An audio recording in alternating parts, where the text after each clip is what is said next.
Hello my dudes, welcome back to Internet Analysis. Today I want to discuss the influencer accent. Let's get ready for dinner in Sorrento, Italy. We're going to the US Open, so let's get ready. Get ready with me and try out some of the new makeup products. I've been obsessed with this spot for a couple years. The real tea is their whips. I've been asking how I've been keeping up with my skin with all the traveling. I'm obsessed with this. My hair looks so smooth, soft. Try the viral main squeeze smoothies. Dare I say that it's better than Air Wands? Watch out, Hailey Bieber. This is the Shark Cryo Glow Mask. These are so flattering on. These are a fall staple. The way that it's laying is insane. I'm freaking obsessed with these. I'll link them below. How have they developed this very specific, recognizable way of speaking? So today we're gonna dig in, we're gonna have some fun, but we are not here to make fun of women, okay? I do believe we can strike the balance of analyzing these trends, behaviors, and performances without just falling into misogyny. And actually we're gonna have to dig into that too. As usual, I'm interested in the why. Why do influencers talk like that? And also, why do audiences seem to hate it so much? So let's dig in. What is it? What exactly are we talking about? First of all, the influencer accent is not actually an accent. That term is just shorthand for the entire sound and vibe. We're talking about the inflection, the cadence, the mannerisms. So I've made a list of some of the most identifiable features, and I'm gonna do my best impressions of each, okay? First, we have uptalk, upspeak. You have a rising inflection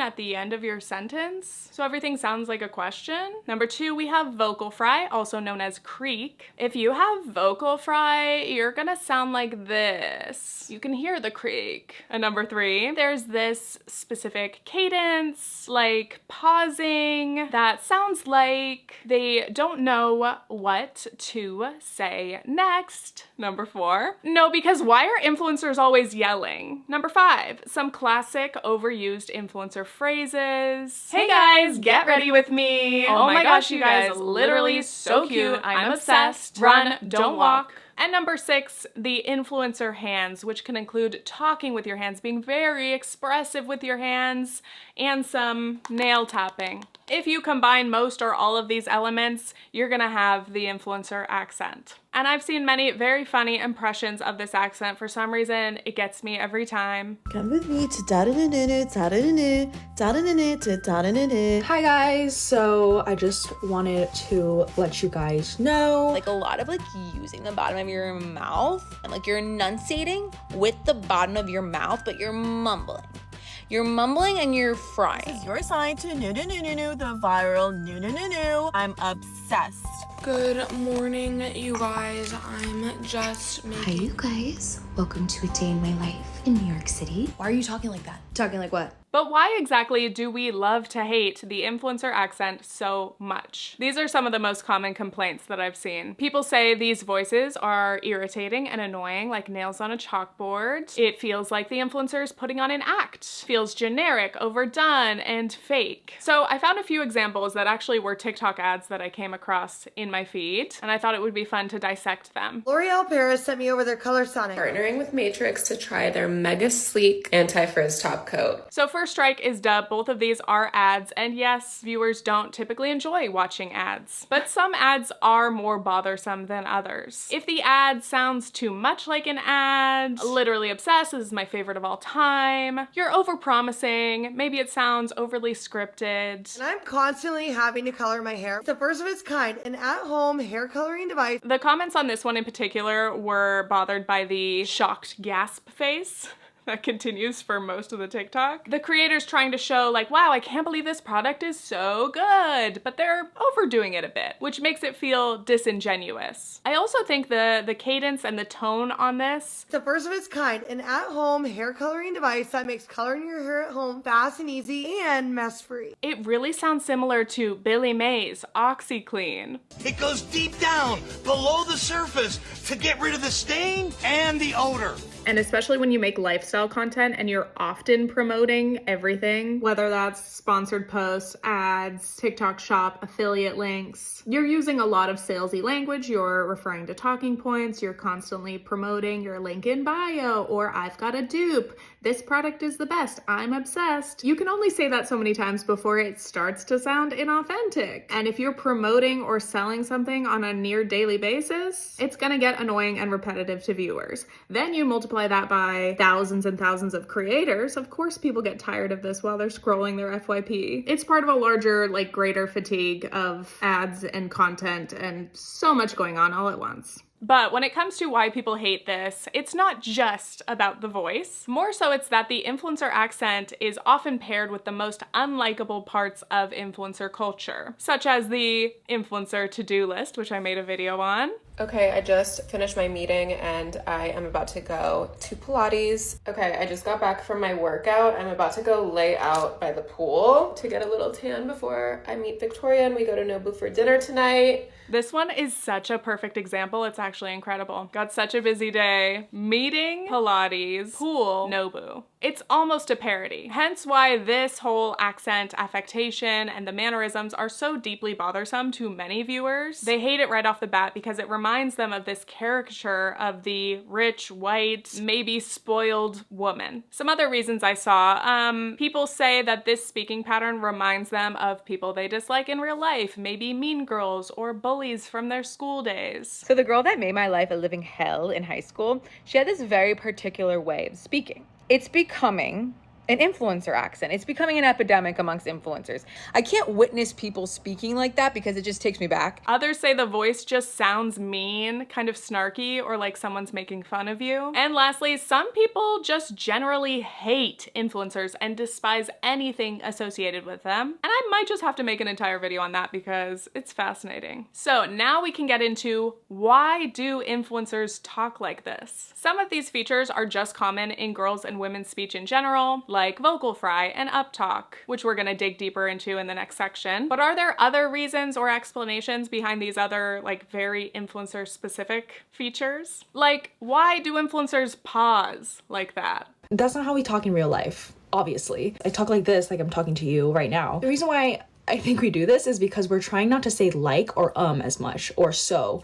And like, see that pause? I'm thinking about what I'm supposed to say without saying and I think that's pretty straightforward. It makes sense. You're literally thinking through what you're gonna say next. And if you don't post yourself speaking online, you may have never experienced this, but truly, like, pause this video right now and try to imagine you're narrating a little vlog. I promise you it is probably way harder than you would expect. I do film myself often, obviously, but I struggle with this. It almost feels impossible not to fall into that pausing cadence. Hey guys, today I'm going to film a video and I need to get it done and then I need to start editing. Hey guys, aggressive. Hey guys, today I'm gonna be filming a video and I'm gonna be editing it later. See? Oh my God. Now what about the influencer hands? Why do they do that? Why are they always doing that? The nail tapping, as you probably know, it's ASMR, right? Which in itself can be very polarizing. But for the people who love it, it is music to their ears. And regardless, the tapping demands your attention. I'm not very good at it. Like, they're literally tapping on the glass. We are in the fishbowl. Did I get a smudge on my lens? Hope not. When it comes to nail tapping or like showing your hands on camera, bonus points if you have your nails done, because obviously they look more interesting, but they sound even better. Like, there is just a natural inclination to click clack when you've got long nails. I also think the influencer hands are just kind of about, one, just pure relatable awkwardness, not knowing what to do with your hands. Are we talking about the Gen Z young mom influencer hands? Is that something we're talking about? Is that something that we're talking about? Sometimes it's this.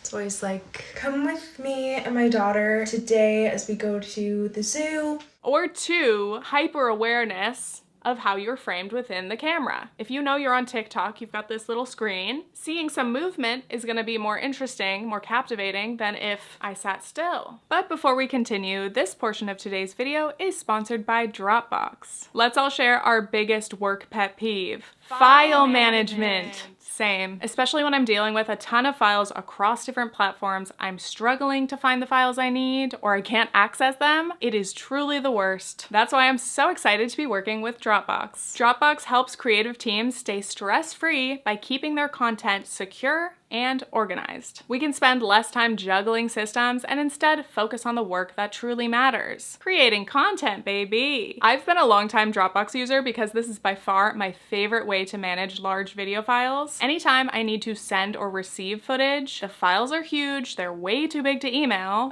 For example, I occasionally work with a video editor, so I need to send them a ton of stuff. When I film these videos, that's like over an hour of talking head footage alone. Then I also have tons of B-roll from other videos and clips that I've downloaded. Making one internet analysis video requires many assets, as we say in the biz.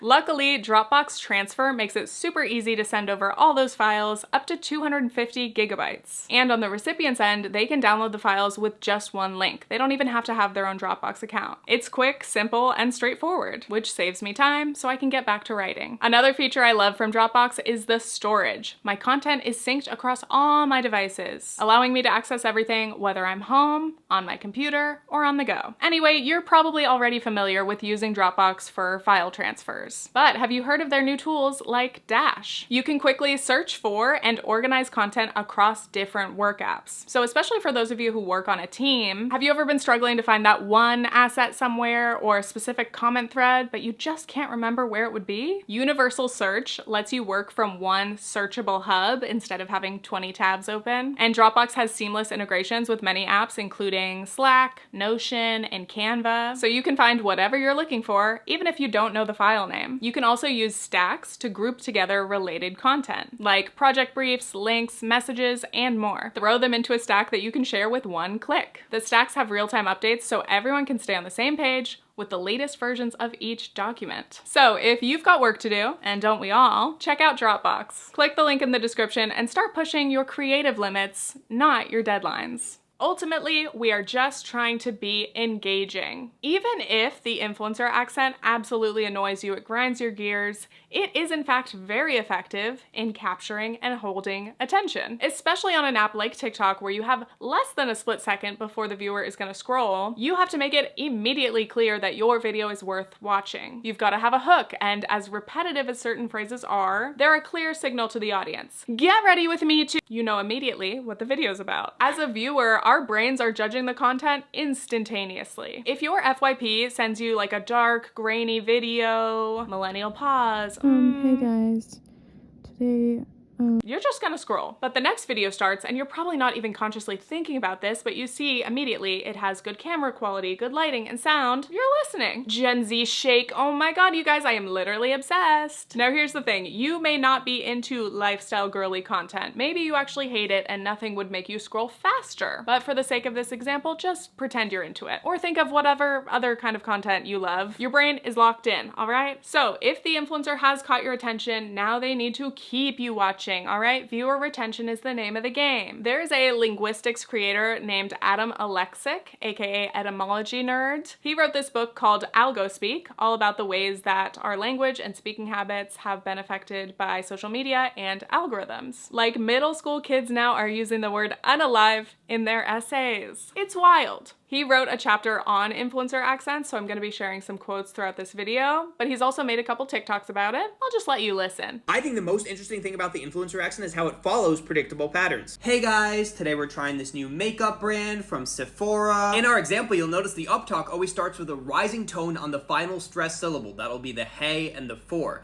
And then there are high tones on the following syllables, guys and ruh. I love hearing these sorts of explanations from linguists because many of us can hear certain things are happening, we recognize it, but we just don't have the vocabulary to describe what's going on. So it's really helpful to get a breakdown like this. But the influencer is trying to constantly keep your attention, so they employ a technique called macroprosody, or using more tones than necessary. They'll also frequently lengthen their vowels to emphasize certain key words or just fill dead space. And this is the same thing that Sesame Street is doing when they say stuff like, let's learn our ABCs! Oh my god, I just realized Adam reminds me so much of Drew Monson. Nobody actually talks like that. It's a form of code switching that influencers learn how to do in this app because it keeps people watching their videos. Probably most influencers don't ever actually think about this. We're not actively trying to manipulate you. We just figure out through trial and error what actually works. So we're sort of behaviorally conditioned into saying things that will get more views. And then there's the people who just figure it out through observational learning or trying to copy other influencers, which is exactly how sociolects like this perpetuate themselves, and I think that's really cool. And I think that's a very important point. This is learned behavior, whether conscious or subconscious on the influencer influencer's end, because we are all competing for attention. We're emulating what we have seen as successful. We want to get views, so we're trying to give people what they seemingly want. So many content creators are not trying to have the influencer accent, but many of us catch ourselves all of a sudden. We are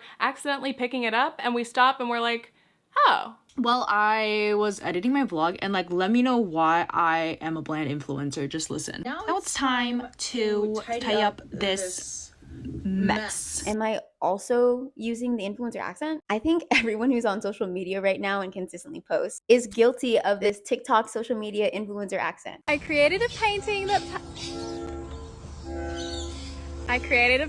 matched my eyes. And I absolutely love that example because it's really relatable to see that realization in real time as you're filming. Her like real voice obviously sounds more natural, but it also doesn't feel as engaging on camera. I created a painting that matched my eyes. First, the rising tones make it sound like the video is always unfinished, so people have to keep watching because they can tell that something's coming next. Second, it makes the person seem like they're seeking validation from you all the time, so you as the viewer feel like you're more actively participating in the video, which makes you more engaged with it. And third, it's meta-linguistic signaling communicating social information. It's telling people, I'm a certain type of person, I'm an influencer, and then that frames your perception of how much you think you're gonna enjoy the video. That is a really fascinating point, and it's so true. Even if you think you hate influencers, someone being instantly recognizable as an influencer or a creator is a benefit. It's a signal that, hey, the video you're watching was not made by an amateur. This person is a seasoned creator. They know what they're doing. As an influencer, you can tap into this formula, whether you're big or small. This familiarity will be comforting to the audience. At large, at least. Now, maybe right now you're saying, I don't care, I still hate it. I do think the influencer accent is manipulative. I don't like it. My question to you would be, do you think that like news anchors, for example, are manipulating you? Because there are many professions that have a very distinct presentation style. They're called Labubus, little keychain toys that kids can collect and trade. But what may be hidden inside them?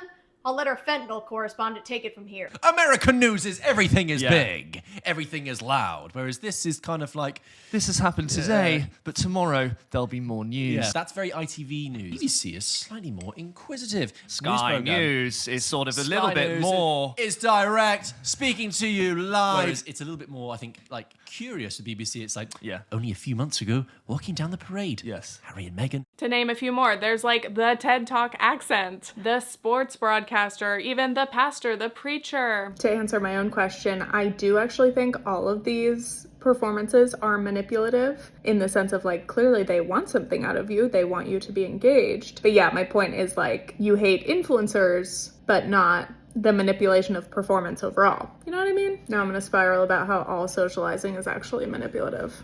All of these voices and affectations have been proven to be effective within that certain genre, medium, or setting. And then over time, that specific style is seen as the standard. That's how you're supposed to talk in that context. What's really interesting is I asked about the influencer accent on Instagram, seeing if my audience had any examples or creators that they wanted me to look into. And so many of the replies mentioned Safiya Nygaard. And that surprised me because I know she has a very distinct speaking style. Hello, friends, and welcome to another video. Today, I am going to be melting one of every lipstick from Sephora together. I'm gonna be destroying every bath bomb from Lush. And I know that her voice can be polarizing. Some people absolutely love it, some viewers hate it. But I wouldn't think of Safiya as emblematic of the influencer accent, the one we've been talking about so far, like at all. I don't think she has the same voice or the mannerisms, maybe a handful of the same features. But to me, she enunciates very strongly. Tonight, we are going where no bad science video has ever gone before. The bathroom. She sounds more like a quirky TV reporter than like the classic influencer girly. She's very clear and very expressive. I don't think she gives like detached vocal fry at all. She's also talked a lot about how these comments about her voice really hurt her and make her feel self-conscious, which is unfortunate because again, I think it's like one of her most signature features. But it's important to note, as Adam, EtymologyNerd, argues, there are actually many different types of influencer accents. The most well-known and mocked is the lifestyle influencer accent, like the NYC girlies, but he's also labeled the education influencer accent that he himself falls under. In this kind of genre, you want to speak very clearly clearly and quickly. You want to sound curious but authoritative. No stumbling or pauses, just a constant stream of information to keep people hooked. The M dash is not even on a keyboard, so why is it all over ChatGPT? This is a story about pros, keyboards, and ChatGPT being too American. The fact that your vision gets blurry in water is not because it's like putting pressure on your eyes or something. It's actually because the light bends when it moves from the water into your eye, and it bends in a way that your eyes are not set up for. And the third category that Adam has mentioned is the entertainment influencer accent. Basically think Mr. Beast. Can you slice a bullet with a katana? Find this random person anywhere in the world, win 10 grand. Let's make a pizza. With power tool! They're just so loud. They're loud and they have very short, simple words because yes, they are trying to capture the attention of every 8-year-old on the planet. And they're definitely gonna be captioning their videos with that annoying specific font. Even the text feels like it's yelling at you. What's up guys? Today we're talking about the influencer accent. Anyway, I think most people who create content full-time become aware of these trends and expectations in their genre. We develop habits based on trying to capture attention, but also like we are aware of trying to not be so annoying or over the top that people are gonna click away. Obviously that would be counterproductive. And another point is that it is incredibly hard not to be affected by what you see other influencers doing or even what you watch as a viewer yourself. I don't want it to sound like I'm saying everyone should just assimilate and adopt the influencer accent. I think it's natural to pick it up. I can see why people do, but a big problem with a lot of international creators is the Americanization of the internet. International creators often feel compelled to soften their accents and Americanize the way they speak to cater to the largely American audiences on platforms like TikTok and YouTube. And as Adam writes, American English is the lingua franca of online communication. It is considered the default, the standard that everyone is supposed to adhere to. I had a few influencer mutuals reach out and comment about this, saying that they have found themselves changing their accent or changing the words that they use because if American viewers complain that they can't understand you, that's gonna harm your viewer retention or maybe people won't come back. So over time, creators end up changing how they speak. In Algospeak, Adam shares an example of a TikTok creator named Sarah. Essentially, she started posting with her British accent and then decided to switch to her Indian accent because she wanted to, because that felt more authentic to her. And then she was accused of faking her Indian accent. Saw a lot of comments of people being like, that accent is fucking fake. And honestly, I understand why you think that way because I've been speaking like this for like my entire career on the internet. She was literally born in India and later moved to the UK. So there's nothing fake about either accent. This is just a classic example of code switching, which many white people may not be as familiar with, but most people of color totally understand this. They experience it. Maybe they speak differently, even a different language at home versus out of the house. Anyway, when Sarah moved to the UK, quote, in order to make friends, she had to learn to use her British accent as her outside voice while keeping her Indian accent as her inside voice. When she eventually started making video content, she considered that an outside context. So naturally, she used her British accent. After a while, Sarah began to realize she was unintentionally whitewashing herself and began to feel a growing disquietude about masking who she really was online. She even received backlash, especially from fellow Indians who found that her Indian accent was embarrassing. So then this continues into the point of like which accents are considered to be aspirational, which are acceptable and lauded as, again, professional sounding, respected. Adam makes the point, of course, every time someone conforms and kind of assimilates to a more Americanized accent, it becomes more and more expected for others to do the same. This section on the Americanization of the internet could totally be its own video. There's so much to be said about linguistic racism, accent discrimination, language bias. I wish I had time to get into it, but I just wanted to quickly acknowledge how intertwined the influencer accent is with whiteness and what we consider to be marketable to the masses. I know it's much easier said than done, but I do hope that more creators feel empowered to speak in their accents or even code switch between them because that reflects their reality. And it is genuinely interesting and charming. I love to see people embracing their natural accent or dialect, and I love to see them create content because it not only normalizes it, but it's just interesting. When I hear somebody with a lovely accent, I'm fascinated, I'm hooked. Next up, I have this kind of classic example of influencer accents and just how deranged TikTok comment sections can be. There is like a new or like emerging influencer accent that I'm hearing everywhere. And it's like every consonant is aspirated. Like there's extra air behind every single consonant. Very curious to know if people like know what I'm talking about or where this is coming from, or like have a better vocabulary to describe what I'm hearing. So Eleanor is a creator that I've followed for a while. So this came across my feed. I thought it was an interesting question. I saved it and I was like, I would love to hear an example of the aspirated consonant. What does that sound like? So I go to the comments, maybe somebody shared. All of the comments immediately ignored her question and they all just go, the madness of you posting this with vocal fry is crazy. I'm gonna hold your hand when I say this. I fear the impression is not necessary here. First of all, the irony of trying to roast someone when like clearly you're so meme brain rotted that all you can think of is regurgitating the same old phrases that we see in every single comment section, but it's fine. Anyway, I was so bothered because I was like, maybe she does have an influencer accent, all right, but that's not what her post was about. Clearly, all of you only listened to like the first 1 second before commenting. So Eleanor responded, and even as she explains this all again, guess what? The comments still don't get it. I posted a video, that's how you sound. I posted a video. She sounds completely normal, by the way. That's not even an example of the influencer accent. But you can tell now it's just more of like a pile on. Literally all anyone in the comments can do is point out the influencer accent features she has, even though in the video,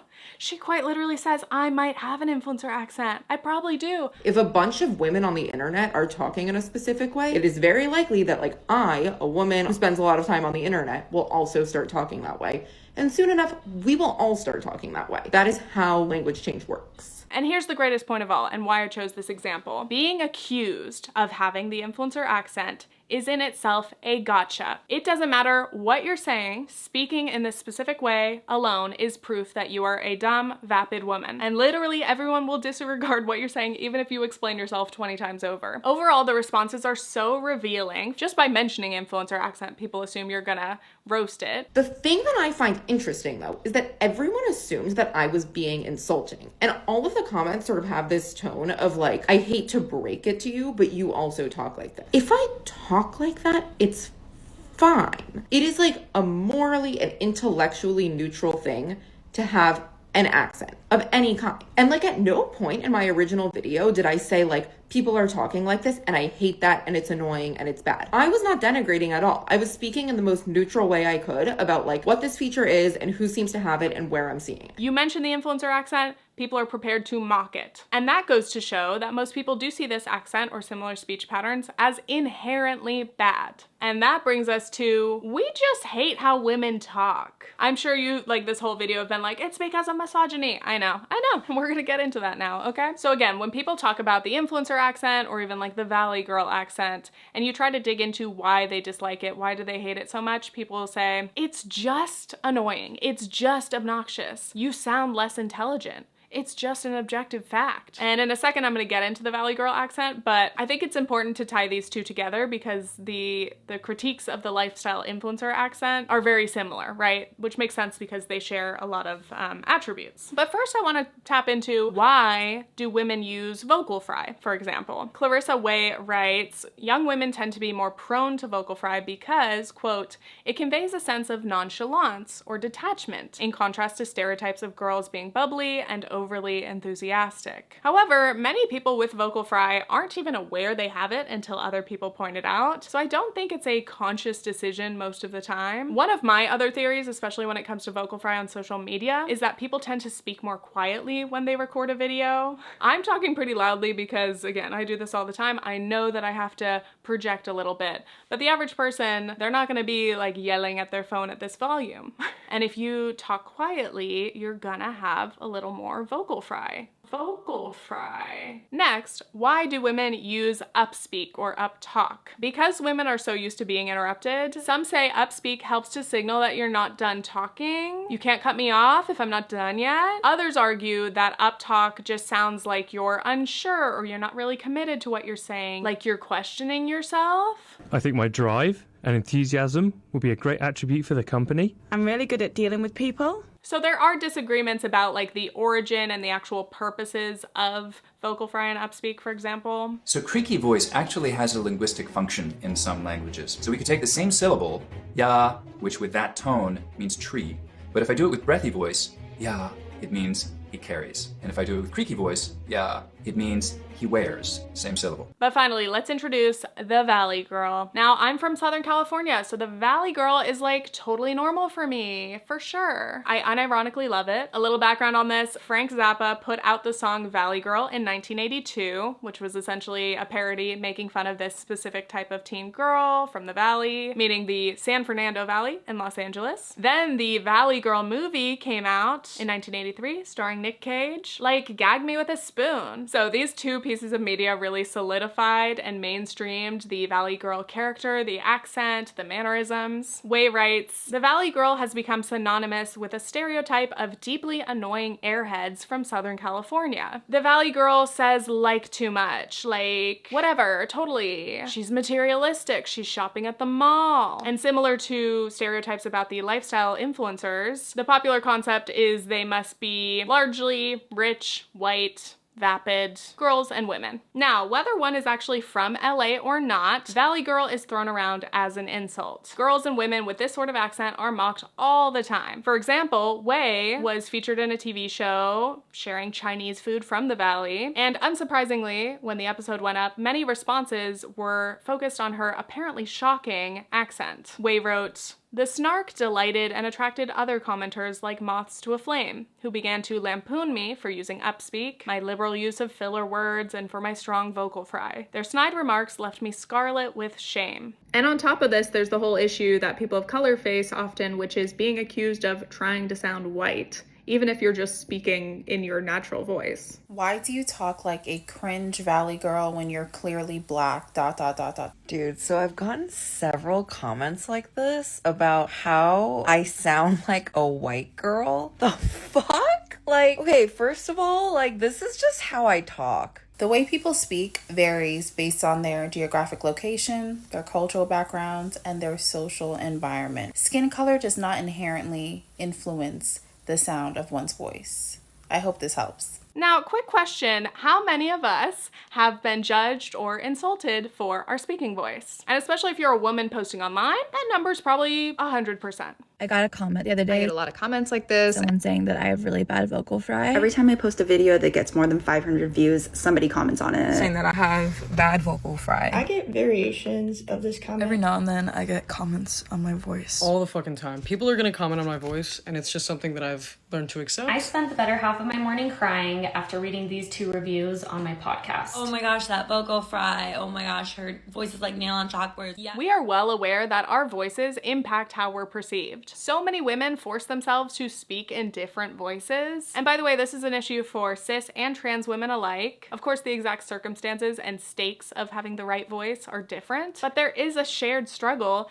in all of us trying to find our perfect woman voice. Many of us put on our customer service voice or our nice girl voice in all interactions. And especially if you have a lower voice naturally, you're gonna need to fix that because you cannot sound bored or monotone or, God forbid, rude. Just at the coffee shop and I ordered something and then she's like, "Oh, is that it?" And I was like, "No." And she was like, "Oh," and like seemed kind of like taken aback. I said no with such a low tone that I think she like thought I was being rude or maybe just felt like, like the customer's mad at me or something. And so I intentionally tried to like soften it because I'm like, I never want to be rude or make someone feel bad. So I'm like, "Oh, thank you so much," or whatever. But my voice doesn't naturally sound like this. And I really hate talking like this. My voice sounds like this. And I'm like, "Hey, can I please have a coffee? Thank you." So you're gonna need to change your voice, right?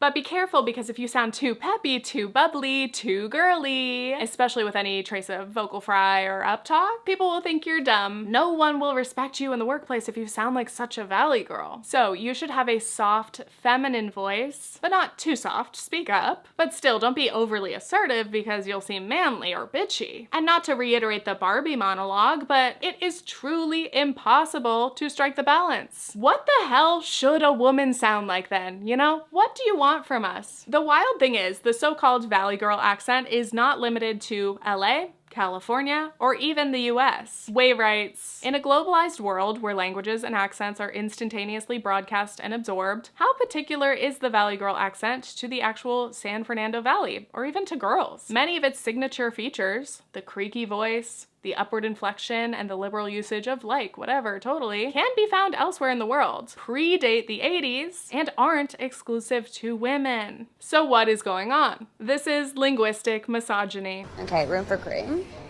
Totally leave room for cream. Why are you talking like that? Why are you talking like that? Because this is my voice. This is my voice. I want to show some examples because I've come across a lot of people making that point that vocal fry and uptalk are actually quite common in male speech as well. I'm responsible for my actions. It's really important that we look forward to what we have ahead of us. I was taught that creaky voice was that thing used by RP-speaking men. Everyone runs from sheer Khan. Old-fashioned term, foul play. I've had to say a good deal about prayer, the whole idea of prayer. And as many people have pointed out, there's an obvious double standard here. One thing it's hard not to notice is that most of the time when people are complaining about vocal fry and uptalk, they're complaining about women's voices, and especially young women. Women are mocked for these vocal features. They're told they need to change their voices or they'll never be taken seriously. Whereas men can be respected, listened to, and even have some of the most famous, beloved voices with those same features. Okay, this is Ira Glass audition for announcer of The Late Show with Stephen Colbert. It tells me what's right and what's not, when to leave and where to go. You might be thinking, yeah, well, here's the thing. Vocal fry and uptalk just sound more annoying in higher pitched voices. Sorry, it's the truth. You need to unpack that because, Do you have different associations when you hear it from a male voice 7 years ago than when you hear it from a female voice? 7 years ago. And again, this does not only come from men, though men do love to comment on women's voices. This comes from other women as well, who either have internalized all of this and have decided, I'm gonna be a little of a vocal pick-me, I'm gonna sound like whatever society wants. And so they attack other girls and women for not assimilating. Coming back to, again, the lifestyle influencer accent, even just the idea that we call these creators influencers, and because influencer is female coded, we automatically consider it to be a more superficial job title. Whereas men on social media are labeled content creators or just podcasters, filmmakers even, right? So again, when we're talking about hating the influencer accent, we are always talking about that influencer accent. We're talking about that type of woman. We're talking about, again, the idea of a superficial, materialistic, annoying, vapid woman. So we're gonna make fun of the lifestyle girly accent, but we're not gonna roast Mr. Beast for his, or any of the other wannabe male creators, or like the Paul brothers who are screaming at cameras. Are they not incredibly annoying and grating, nails on a chalkboard as well? Not to say that the answer to this is to make fun of more people, just egalitarian hatred, please. But really, guys, you're telling me that you'd rather hear, get ready with me today, we're going to Sephora, we're gonna check out a new makeup brand. You're telling me like that would be preferable? Because if it is, we can change. We will be sponges. We will evolve. And side note, also one little thing, I'm so tired of men making fun of women's voices. Okay, you know what? I actually do think it's acceptable when we do it. When I see those parodies of girlies doing the influencer accent, I find it entertaining. I think it's a fun impression. But when men do it, shut your mouth. You have no idea. Even if you're right, okay? Even if you're right, I don't want to hear you mocking women's voices. There's this specific creator who usually calls out like very insensitive, like culturally insensitive creators, or just like very entitled influencers, which again, people love because we hate influencers. Oh my god, you guys, I just missed my first class flight and I'm literally shaking. So I get that and I appreciate that content. Sure, that's entertaining. A lot of these people do deserve to be called out, but making fun of their voices, don't love it so much. Lastly, loved this TikTok from this man, Dexter. And instead of women having to change how they speak so misogynists will be more likely to respect them, I think that maybe the misogynists should like fucking get over it, or at least be called out more often. So if vocal fry still bugs you, that's my advice. Simply get over it. Spot on. Hey, move on with your life. Incredible advice for so many internet issues. And this brings me to my final thoughts. I've been teetering through this interesting conflict within this video where it's like, is language changing or is everyone adopting this accent a good or bad thing. And I think it's important to note that like language change should be morally neutral, because again, it is so natural and inevitable that languages change, dialects evolve, accents change over time. We naturally are sponges. We soak up the people and the world around us. And again, we live in a more globalized society. We are all receiving information and bits of culture, hopefully from pretty diverse places. And so it makes sense that we would all be impacted little by little by all of this media. I think there are definitely people, typically like older people, who believe that when languages or accents change, it's inherently worsening or ruining that thing. You're ruining the English language, you're ruining this regional accent. Or for example, AAVE or other developing dialects, especially when they're newer, they're seen as a failure to assimilate or as devolving the language when in fact they are developing that have their own rules and they are entirely like real and valid. It's so interesting because so often these dialects or accents or slang are framed in a negative way initially, and then as they become more mainstream, more widespread, they become socially accepted and normalized and even appropriated by the people who ridiculed them in the first place. So again, as easy as it might seem initially when we talk about the lifestyle influencer accent, for example, to say that it's a bad thing, it's embarrassing, it's a terrible way to speak, it's annoying, I think that's a very ignorant and short-sighted take. It can personally bother your ears, all right? Sure, I guess we all have things that bother us, but again, I think it's important to dig into our reactions to certain things and think, why does this bother me so much? Is it truly like misophonia? I don't know. Maybe there are certain sounds or pitches that you're a little more sensitive to. That's valid. But again, digging in, being like, maybe there is some internalized misogyny or misogyny in here. Maybe there are other prejudices that this is bringing out that I'm maybe not even conscious of. Maybe we should sit with that a little longer, you know? And going back to my example with Eleanor, by the way, I actually did a Zoom call with her last week to just chat about some of this, and it was really lovely. I'm always looking for more opportunities to chat with the creators I enjoy. I get to have a little fangirl moment and like pick their brain on whatever topic. So thank you, Eleanor, for speaking with me. But another interesting point that she made was the question of whether we can have neutral discussions about language. Why does language change have to sound like an inherently negative thing? Again, you bring up a change, you're hearing this feature or that, and people automatically assume that that is a negative problem rather than just a neutral change, a feature that is popping up or popularizing or declining. Can't we just have neutral conversations about language? Because language is very cool. Another obstacle I kind of stumbled into throughout this video was the idea of consciously changing our speech. So for example, some people go to speech or vocal coaches. Let's say they have a Valley Girl accent, they have really strong vocal fry, and they want to stop talking like that because maybe at work they've been told they're unprofessional, or they record podcasts, they're a journalist, and viewers say they can't stand to listen to them. So people feel compelled, especially in a professional sense, to change this. And it's hard because like I think people should have autonomy to do whatever they want. If you feel like you need or want to change your voice or your accent, maybe you want to go to a speech coach to feel more confident in public speaking. I'm not going to stop you, but it also really does make me sad to imagine people kind of washing away their own accent. I don't know. I know not everyone loves the accent that they grew up with. Some people are embarrassed of it. I personally enjoy mine. I'm probably losing it because I've lived away from California for so many years now, but it like warmed my heart to see so many clips of girls and women saying that they love their LA Valley Girl accent. I'm from the Valley in LA. Stereotype about Valley girls is that we all talk like this and say, oh my God, yeah, like literally. And I kind of do, and that's okay. I love the sound of my voice. Come to the realization that I kind of love vocal fry, to be honest. I think my Valley Girl robot voice is sexy and I enjoy listening to it, and I'm not gonna change my voice. Like, I literally am gonna make it more annoying on purpose. I want people to feel more empowered and confident holding onto their own accent or dialects. I want us to be able to break down these ideas that only certain accents or voices are professional and respectable, because it's bullshit. Thank you so much for watching, and thanks again to Dropbox for sponsoring today's episode. You can click the link in the description to check out Dropbox. Now I'm noticing all the uptalk.